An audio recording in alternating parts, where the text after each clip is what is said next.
So, as you can see from what I was playing in the background while I was getting ready, I was just doing a little bit more research or something I wanted to talk about. But, yeah, the mic is live, ladies and gentlemen. Thank you for joining me again, once again, this 2 o'clock on a beautiful 3rd of December. You know, one of the side effects of global warming is good weather for a time. So we're having some good weather right now. In fact, we've had good weather all the way up to this point. You know, we've had some cold days and some rainy days, but winter has yet to hit us. But I know when she comes, she's gonna come. All praises to the Creator because we have some good weather to live through right now. But the mic is live, ladies and gentlemen. A lot of stuff going on in the news. We know that from just looking at some of the reports that North Korea is doing her thing again. You know, it's too bad this knucklehead had to go out there and wake the sleeping giant. But now things are getting real tense. You know, this guy is like really ramping it up. He's shooting missiles further and higher into space, showing that he has the intercontinental capabilities with his arsenal at this point. And it's really a situation. You know, so it's very important that, you know, everybody we tune into this and make sure that there isn't anything that's going to, you know, go awry with this. Because this man don't have control of the situation, not with all this other stuff that's going on around his head. And nuclear war is some serious stuff, man. We saw the power of this thing in Hiroshima. We saw what it could do in Nagasaki. You know, we saw the horrors of the effects, years of degenerative effects on human growth and development. So, you know, this is nothing to play with. You know, this is one of those genies that was let out of the bottle during the 1950s, and you know, so it's no putting it back in. So proper stewardship and management of this awesome power has to be attributed to individuals who have the mental and spiritual capacity, you know, to handle such power, you know. And this man has already displayed that he has neither honor nor integrity. So, you know, it's incumbent on the people that are around him and around the halls of power to really take heed at what's happening at this point and prevent this thing from going beyond anyone's control, because it's at a tipping point. If the doomsday clock was to be cut on today, it would definitely be at 11:59. You know, and we really need to look at this thing. You know, he's going around schmoozing with people, thinking that because they stroke his ego, you know, they got his back. That's not the way this works, man. You know, China and North Vietnam have been allies for years. They got together, defeated the U.S., and sent the U.S. but one of the only countries, small country, allied with a larger country that was able to push the U.S. off of its interest. You know, and that's something to think about. And all this time, they've had time to build and solidify those relationships and manpower and mechanisms. You know, these are some very efficient, disciplined people. And to think that after almost 50, 60 years, they haven't developed just as much with their resources and their technology and have the capability and a network to wage all-out destructive war. You know, it's just ludicrous to think. And the height of hubris and ego to think that, you know, you can go in and just turn this thing around and utterly dismantle what took decades to build. After you couldn't do it, Not only couldn't you do it, but none of the major powers, not the French, not the British, none of them were able to go and do anything with those people. And now you want to push it to the brink of nuclear annihilation. Don't be so arrogant, man. Don't be so arrogant. That's all I got to say. You know.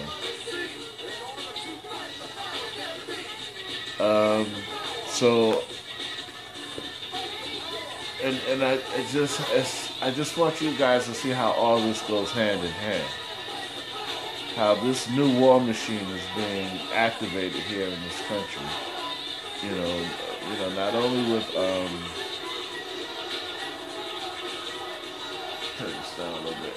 Not only with Vietnam, but with other parts of the world as well. And where's this money going to come from? It's definitely the rich aren't going to pay for their own war. It's just not good business. The rich will not pay. They will not put up the down payment for the equipment or the manpower for the war. They will reap the benefits in terms of manufacturing, to get these weapons and logistics and supplies implemented. It takes big business, civilian big business to make it happen. They convert their factories and their infrastructure to accommodate, whatever's needed, but it's still driven by this instinct or this hunger for war and conquest. So you see what's happening, how this thing is going hand in hand. They want Vietnam because of the resources, mineral resources in those mountains that Vietnam and China share. And China isn't about to let them get a stronghold in there because they know what they have in those mountains, in that mountainous region. So, like I said, he's over there smoozing with China, thinking that China is going to be down with him. China is not going to be down with you, man. And you better realize that when the stuff starts, it's going to hit everybody, and they're not going to hold back just because you invited them to the golf course. That's not the way this works. You got to think of it like, and I posted this last week. If I walk into a club or a party or something, and I'm with my boy, I knew him for years. Me and him put down roofs together. You know what I'm saying? And he walks into a place and start mouthing off at some dude, man. Like just and not backing down. The type of person I am, I might not like it. I might not agree with it. He might be wrong. But if something go down, I ain't going to leave my boy inside with somebody else. I'm going to throw down with my boy. I'm going to put it down with my boy that I grew up with. And then later on, when we get out of it, or while we dying, whichever comes first, I'll ask him, like, yo, what? Then I'll ask him, like, what's that all about? Why would you drag me into that? But as far as having his back when it goes down, that would come without question. And I only say that to say China is not going to take your side, America. In fact, they will push that crazy little smurf up to doing it, man, and act like, they had nothing to do with it. Smile in your face and say, oh, we tried everything. He don't listen to us. And they won't show their hand until it's absolutely necessary. So, watch your back with that, man. Stop thinking everybody's your friend. Because they just stroking your ego, dude. Because they know how big it is. Also in the news, Matt, my man, Matt Laurel. Oh, man. This thing just keep going on and on and on and on. It's crazy. Matt Laurel has been outed by some women that he victimized. I don't want to go into the grisly details, but it was quite disgusting what he did to one young lady. This dude, man, you look at this guy every morning and invite him into your home. have your kids watching them. Little Tommy sitting around eating his pancakes saying, "Mommy, when I grow up, I want to be just like Matt." Wow, man. You know, that's some big money, man. Matt, what's his name? Charlie Rose. All these dudes, man. We're not talking about just them getting fired. We're talking about a whole division losing their jobs, being reassigned, and shake up. Matt was the face. He was the male face of NBC News, man, or NBC Morning TV. He was a big talent, well respected. So this is gonna have shockwaves, man. You know, but it just goes to show you the poison in our society.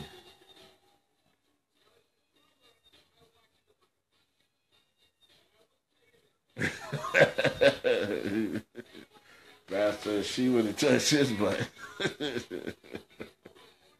Hey, but he probably would have liked it too. But you see, that's the flip side of this thing, man. You know, it's like I don't want people to feel, you know, so no one should ever feel pressured or threatened sexually, and that goes for you know all sides of the equation.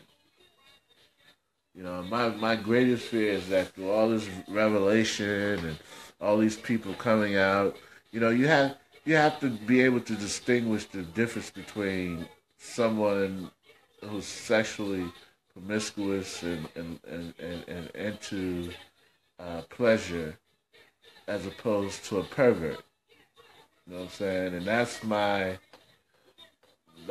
fear that with all these perverts being brought to light, you know, it it could kill the whole, you know, that whole spontaneous, uh, tantalizing, free spirit, free will uh, way of life through the sexual experience.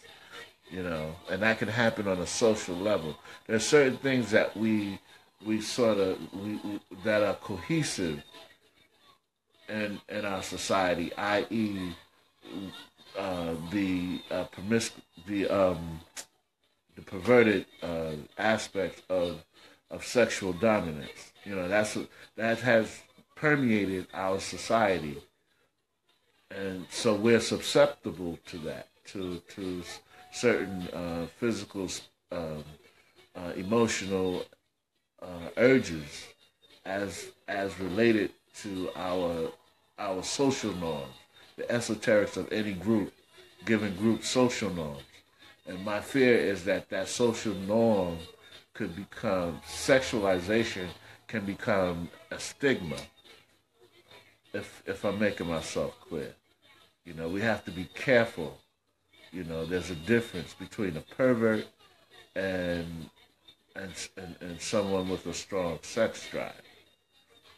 You know, and people should be free to explore their their, their levels of sexuality without being stigmatized because this dude didn't know when to say no, didn't know how to back off when a woman said no, or didn't know the right way to approach her to express himself to her sexually. You know, that's a whole different argument. You know, some people get off, you know, touching butts and showing up naked with nothing but a raincoat and a hat. You know, they should be penalized because this dude just felt, you know, or these perverts, you know, just took it on themselves to, you know, then it becomes the rule of consenting adults versus um, professional behavior. You know, and if you know whatever you decide to get into, because I never liked those rules of non-fraternization because then to me you're dictating human behavior, but at the same time you have to take responsibility for your behavior. You can't put yourself or be in a situation or contribute to a situation and then cry foul later because it's advantageous for you, socially or economically, and I guess that's where the problem comes in of trying to disseminate between the two. But, you know, at the same time, I just don't want people to get. We shouldn't be over sexualized to the point where this problem is happening. I shouldn't feel, no one should feel they have the right to expose themselves to someone that don't want it,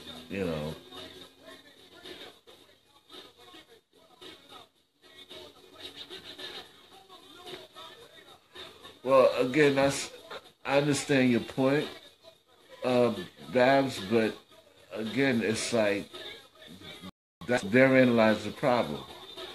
You know,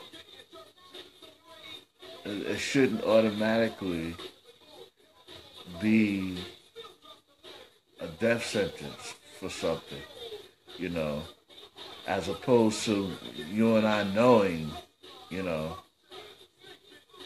what we intend to do. It depends. If you already know what you intend to do, that's one thing. But I've been in situations where you know women have invited me back to their room, been on retreats and different things. We sat down, talked a while, had a drink or whatever, and that was that. You know, sometimes but I don't want to digress into pointing fingers and saying why this happened, that happened. Because everybody reacts differently. But some of those things I do hear, and I'd be like, well, it just sounds strange to me because like, oh, he made me watch. Like, wait a minute, like when you say that, qualify that with something. He, when I walked in the office, he locked the door and wouldn't give me the key, and he wouldn't let me leave. Then that not only does that explain things, but it takes things to another level in terms of criminal charges could be filed at that point for kidnapping. But on the other side, if you just want me to know, hey, he made me watch. My first thing is like, why you just leave? Like, how can somebody make you? You understand what I'm saying? So when I hear stuff like that, I gotta question certain things. But this is not to say the victims at fault anyway, because I've always said people that are exposed to these situations, they're not the problem. It's the creep that's the problem. You know. But I have no problem.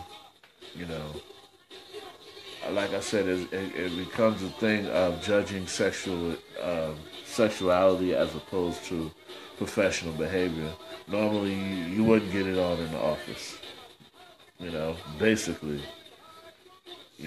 normally you wouldn't be exposing yourself to your coworkers. But let's face it, people get into things. People get into their emotions at work. I don't do it. I don't recommend it, but it happens. It happens. But it makes no excuse for if those things that they said Matt Lauer did, if that's true, it makes no excuse for that. It makes no excuse for people using their power, over people to get sexual favor. Especially at certain levels, you're at a certain level, you shouldn't have to do that, you know. I mean, I don't go around checking out dudes, but as white boys go, Matt Lauer wasn't a bad looking cat. Like, why would you have to force yourself on people? You're on TV every day. Sometimes people be screaming. I hear women screaming and stuff when they be outside and stuff for him. So why would you force yourself on somebody other than a power trip? And maybe this is not an issue of um, sexual deviance, but more of an issue of a mental disorder in terms of the id and the ego not being able to find proper resolution between behavioral engrams, which would determine compassion, fairness, and a balanced thought to action ratio. So it's very terrible. The people that are affected and all the people that got hurt. Russell Simmons backing down from his company. I'm in that little circle a little bit, and I don't want to put people out there, but I'm just hearing a whole nother story from what's being told. But I don't like doing it on that level. But I'm hearing that it's more than just that accusation. There are other things about that whole way of life, that if it went public, if it was fought in a court, other things will come out in terms of that way of life.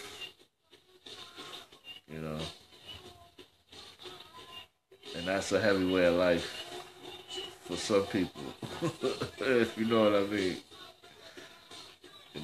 I'm hearing, things about devil worship and crazy parties, and so I'm thinking, it's like, let's just say there's more to the story, and it was best for a brother to step aside rather than let things go on the way they were going, and then a whole other can of worms have to be opened up.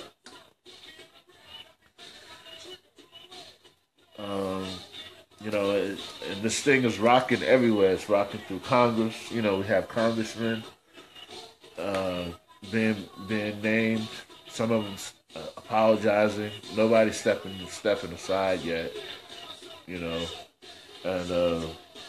I understand the orange one himself came out talking about Matt Lauer and how the people need to look at the fact that NBC is all about fake news.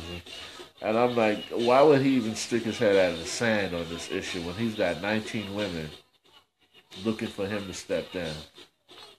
If all these people can lose their jobs and be held accountable, everybody else needs to be losing their job and being held accountable. Matt Lauer lost his gig. All these other men had to step aside. So, do the right thing.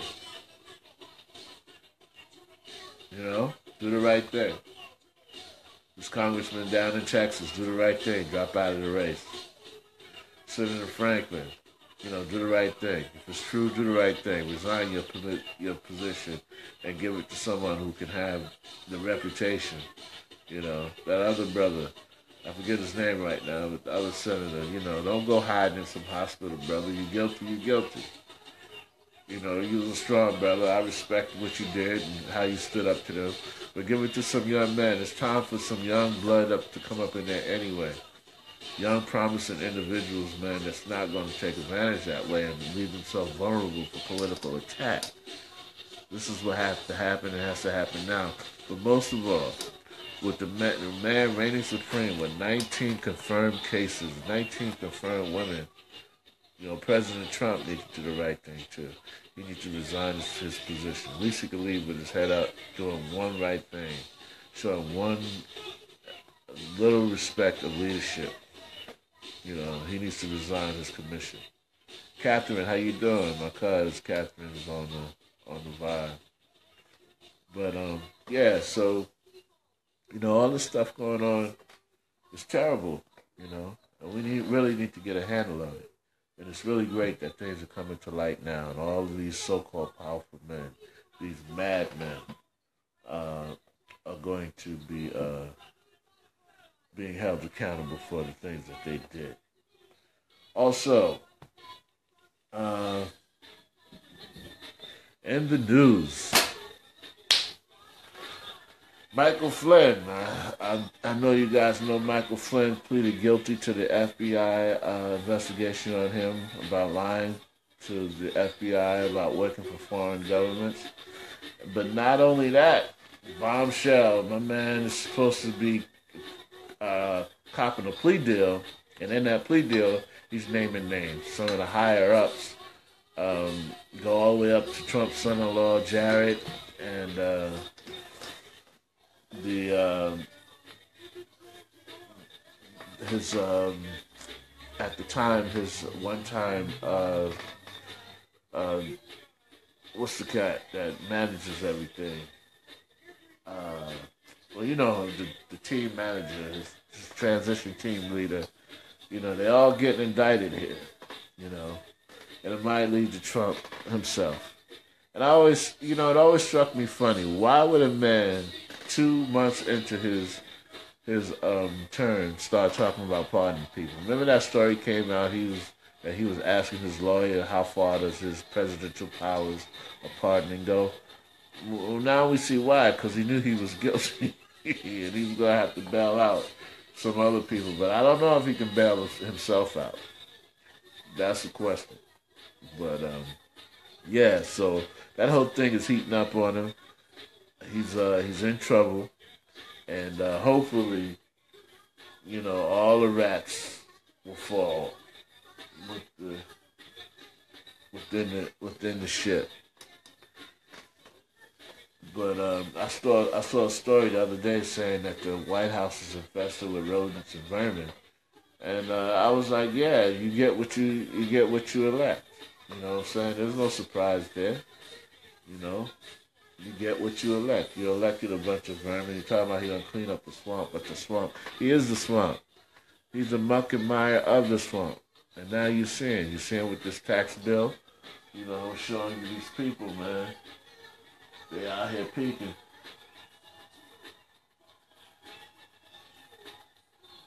you know.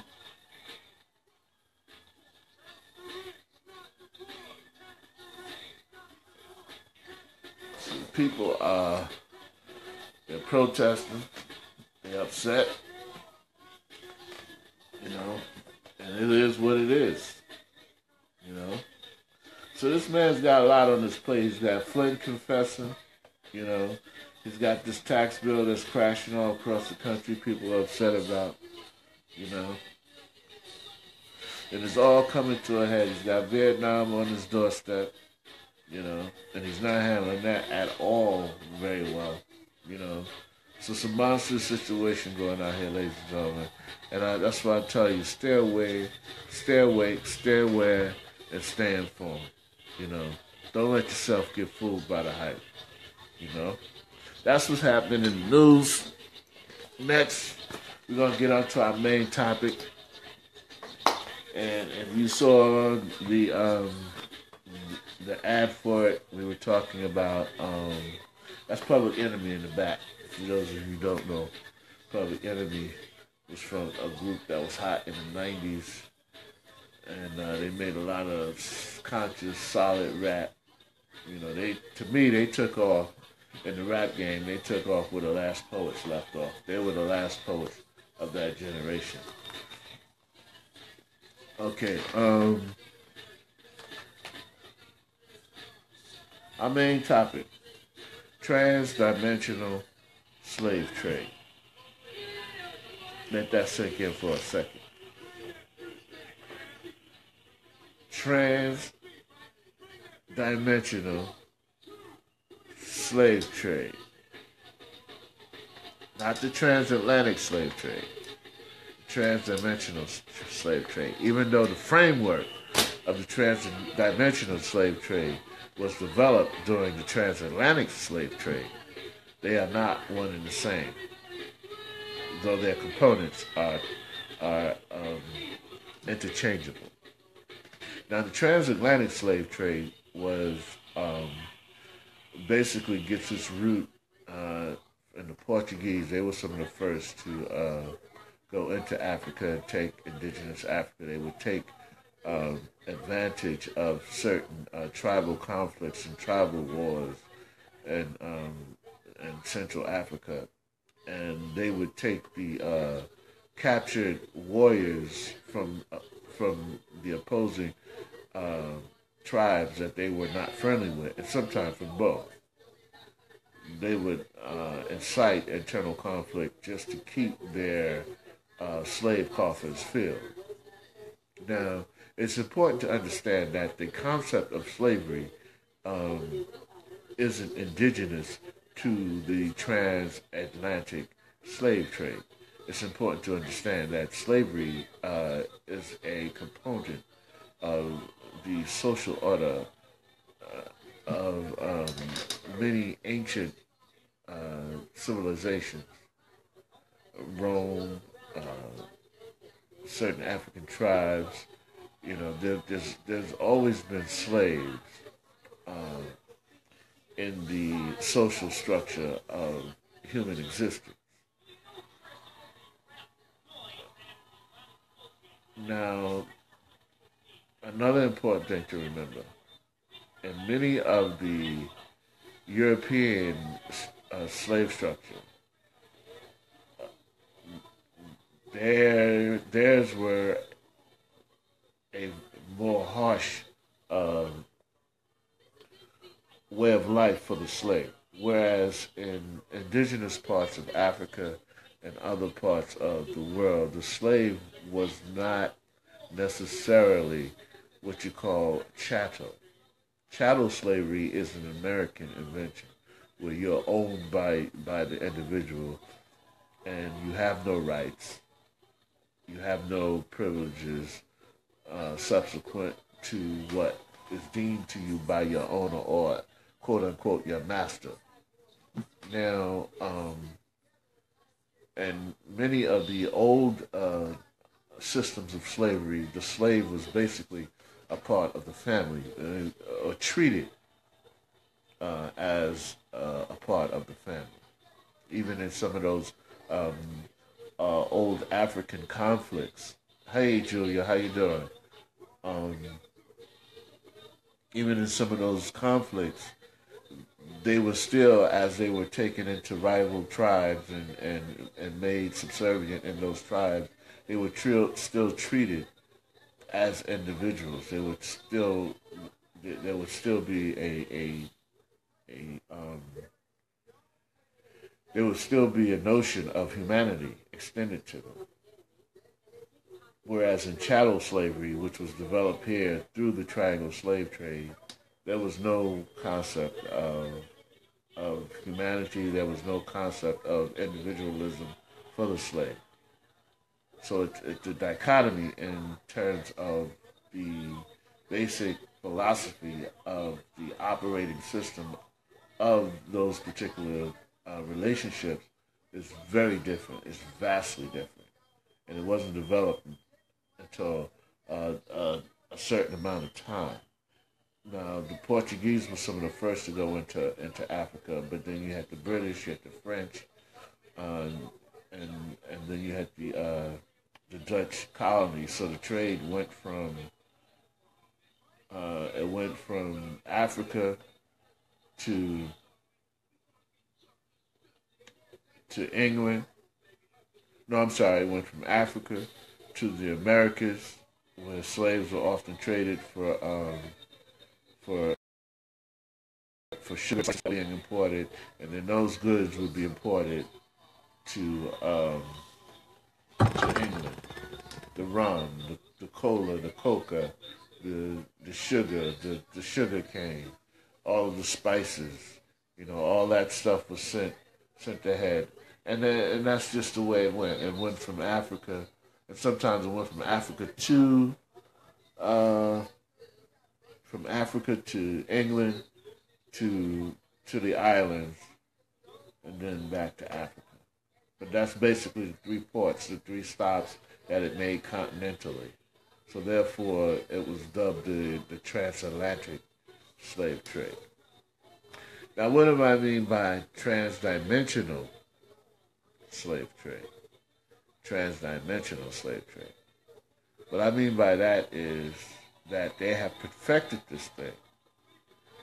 Before the transatlantic slave trade dealt with the export and the kidnapping and export of indigenous individuals, not only from Africa now, even though that was like the mainstay, but from all parts of the world to engage in domestic and civil labor for free, basically, for free and for very minimal care.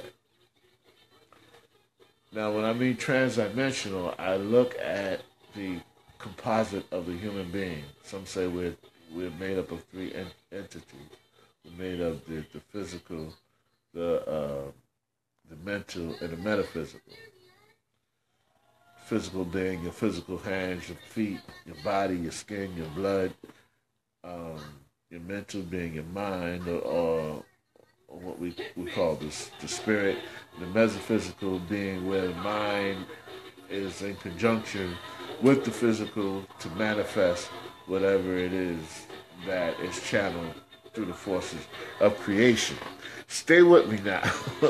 So, um, basically, when we say tridimensional slavery, we're looking at slavery being practiced on a global level, but in these three dimensions of the human makeup. There is the physical slavery, there is the mental slavery, and there is the metaphysical slavery. The physical slavery being um, anywhere from what's happening in Libya to you and I getting up every day going to a job. I remember when I graduated from high school, I started working at a bank in Manhattan, and I told the story before, and the um, the president of the division I was working in, he sort of took a liking to me. He started taking me to lunch and giving me a few pointers.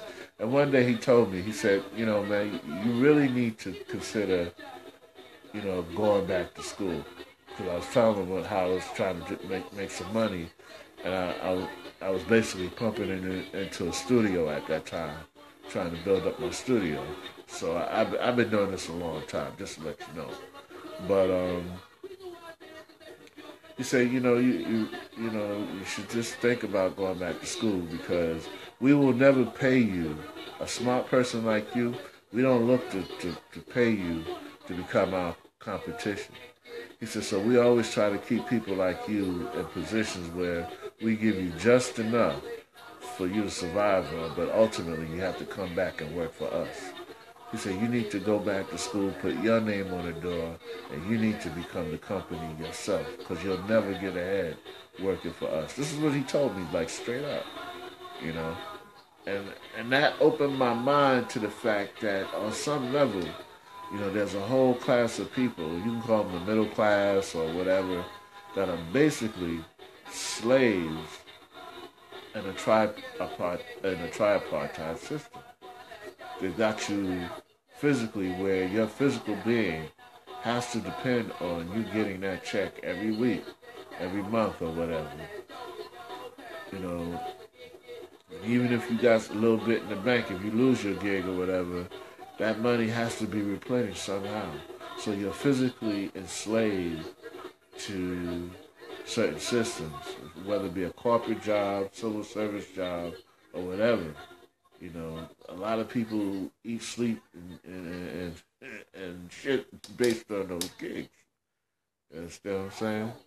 And then they got you spiritually, you know, or mentally, because your whole existence is exhausted within. You know, that you barely have time for a family. A lot of these millennials nowadays, man, they're so busy stacking their paper, they're not thinking about having no kids. You know, and the traditional wife and 2.5 kids. You know, a lot of these millennials aren't thinking that way anymore. You know, and then metaphysically, you know, you can't actuate. It's very difficult for the average person to actuate their dreams. You can say all the platitudes and all the feel good stuff. Nothing can stop me, It's all up to me. Yeah, all that's true. But let's be real about it. If you don't have the resources to step out on your own and really put your ideas into action and to make your dreams a reality, you're stuck in that syndrome with a lot of people. You know, what do most parents tell their kids when they say, "I don't want to go to school"? Well, the number one response is, "I don't want to go to work neither, but I got to keep food on the table and clothes on your ass." You know, but that response is true. I don't want to go to freaking work. And that's sad because most people are put in a situation where they're enslaved. You know, so the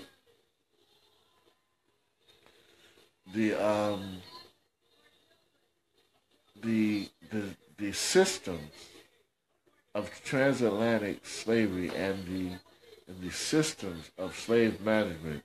They say that it's not. They don't know if it's true or not, or if this was an actual person or not. But the system of Willie Lynch slave tactics, haven't changed, and it's not just even though once again we get the brunt of a lot of the BS, but that's a whole nother discussion as to why that is. But this system of slavery has never gone away. Which brings me to the main focus of my point, the trans-dimensional slave trade. This thing has transcended physical time and space, where it's extended through time. This is 2017, and we still have slaves in Libya, and the same people are the same culprits. You cannot tell me that they didn't know after they ousted Muammar Gaddafi that this region was going to fall into chaos the way it has. And because of that, you have a whole host of issues. Libya had no national debt. Libya, Gaddafi made a vow to his people that he wasn't going to. He was going to move his whole family to the desert until every Libyan had a house of their own. He used his own money to fund the banks. He used his own money to try to build a national coalition to bring Africa together. Now Africa itself is in turmoil without the black because of the black hole this man left. You know, the U.S. Obama was talked into this by Hillary to go after this man. A lot of people are all up on Hillary and she should have won. Hillary, I'm trying to tell you, Hillary is an evil woman. And I really saw her evil of that the night of that debate that they had. And Trump was going on about something, and they flashed the camera to her, and in her mind, she knew she had him roused, and he was making a fool of himself. But I noticed her evil. If you can get a tape of that, look at the look in her eyes and the smile on her face. That is an evil, cold, calculated woman. You understand? And she talked Barack into um, going after Gaddafi. And now that they got Gaddafi, look at where the country is now. The country is falling apart. It's coalition set up government is falling apart. And now they have slave traders over there. They won't tell you who the slave traders are, but I can guarantee you I know who they are. I guarantee you I know who they are. American and British Special Forces mercenaries, guys that dropped out, that aged out of the army, they're not doing that no more. Now they over there selling and buying people like they always have done. The French. I want you to link up all this stuff that I'm telling you now. Who were the ones that got kicked out of Vietnam before the Americans? The French, the British. All right. Who are the ones that were over in Libya and Afghanistan, all those places over there? The French, the British, America, Germany. Look at how it all links up, ladies and gentlemen. This is 2017, and people are still being sold into slavery, physically sold into slavery. They had a undercover camera capturing this guy selling people over in Tripoli, outside the capital of Tripoli. This is what Libya has been reduced to. Nobody, the imposed government never established law and order, so the only rule over there is gangs and militias and special interest people. And the people that's paying the prices, once again, is the African. And I hear this argument that, okay, well, we're really not African. We've got our own cultural identity. We've gone through our own cultural experience, which is true to a point. Very true to a point. But it doesn't erase our humanitarian responsibility to our distant cousin. And if we can put on these posters about, oh, remember the French every time they get jammed up or something, then we can certainly have some remorse and some sympathy and demand a call of action for our distant cousin who's being sold into slavery in Libya. You notice none of the major news stations are talking about it. It's not being talked about on radio. It's not being dealt with, on any level of government. Although the UN did say they were going to step in and evacuate some of the people back to their original homeland. But again, Africa's in turmoil. That's why they left there in the first place. So your plan has to go beyond transporting them back from the ninth pit of hell to the first pit. You got to have a plan to deal with some of that conflict, that black hole you left in the region when you start offing brothers like Muammar Gaddafi that was keeping that thing together, that was bringing it together as a country. Can you imagine the power, the United States of Africa? Oh my goodness. Do you know how nervous people got? How they said to themselves underneath a hushed tone in the houses of power, in the dark, in their smoke-filled room, saying, no, we can't let this happen. Listen, I'm about out of here. 2:49 right now.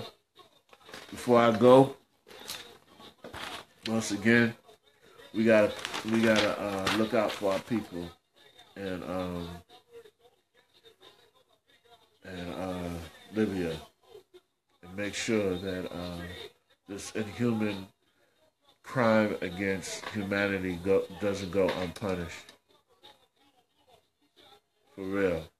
Trans-dimensional slave trade. If we're not careful, the aspect of time is going to be manipulated here. And as the Willie Lynch letter stipulated,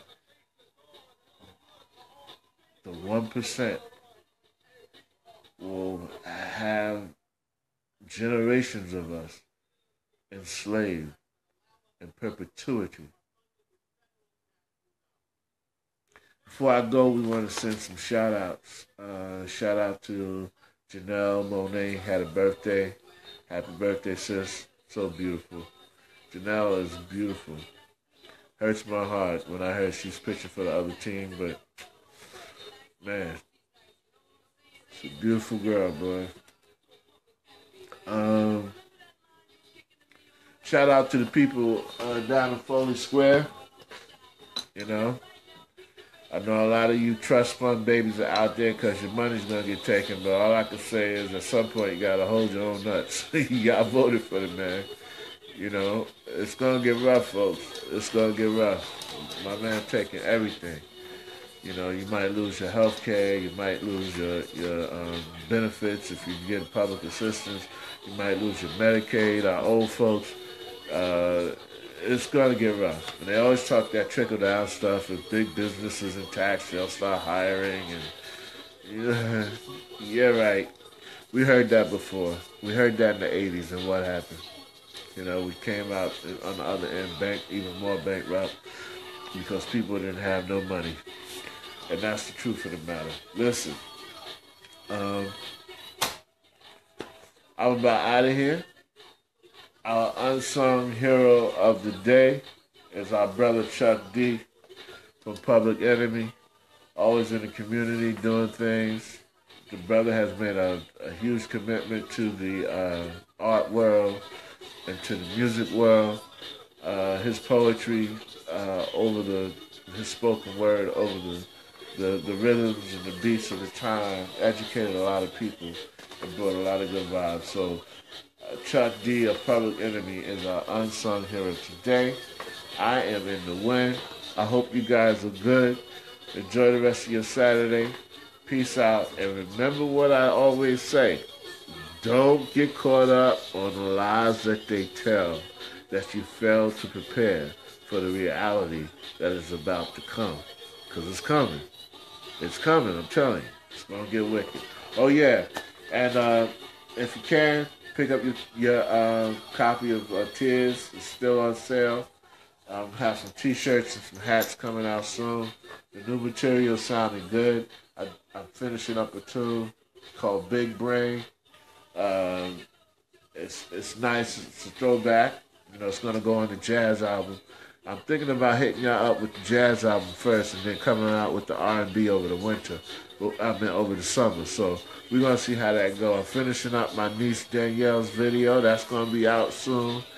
So I'm going to hit you up soon, ladies and gentlemen. Listen, go over to my page, hit like, so I can hit these sponsors up and we can get this radio station going. Stop playing. Why y'all playing? Y'all supposed to be helping the brother out. Help me off this struggle cast into a real podcast where I can get the radio station. So go over there, hit like, hit subscribe so I can have the numbers. Y'all playing around too much, man. Listen, I'm out. Peace out. You know I love you.